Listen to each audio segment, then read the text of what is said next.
Creating a personal timeline is a 5-step process. So we're going to talk about step 1 for the next few moments. What we're going to use as we put this together over the next 4 weeks is a poster board like this and 4 different colored sticky notes.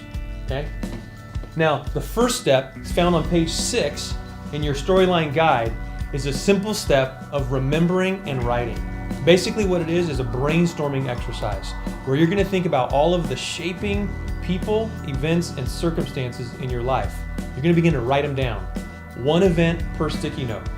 You're going to be using the yellow and the pink sticky notes for this first step.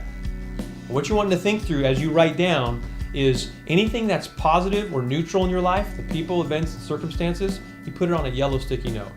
Anything that was painful, a painful memory, a painful experience, write it on a pink sticky note.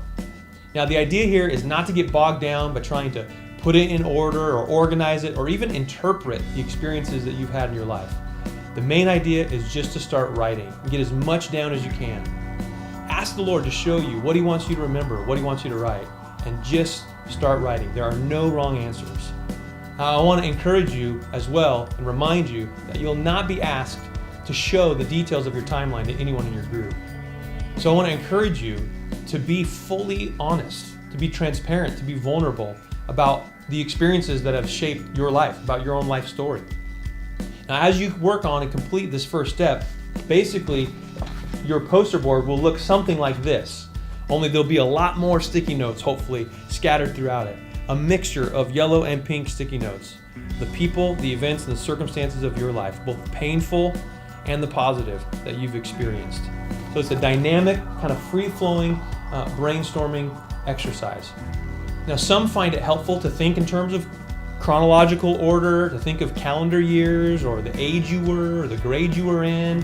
And if that helps you, great. Again, whatever jogs your memory and gets you writing, that's the big idea. Now, I want to encourage you with one final thought, and that's that God's grace empowers us to face the pain, the painful things, the difficulty that we faced in our lives. He wants to meet us wherever we've experienced, both in the blessings, again, the prosperity or the adversity. He wants to meet us there, teach us about Himself, help us to realize that He was there.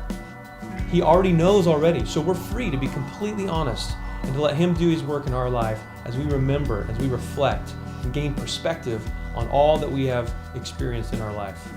God intends to use all things for good in our lives and ultimately for His glory and a part of His greater story. So that's step 1. Remember and write.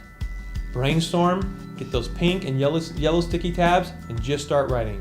You're going to be given about an hour, an assignment to do this in about an hour this week. Set aside that time, reflect, and write, and I trust the Lord will use that as you start this process of building your own personal timeline.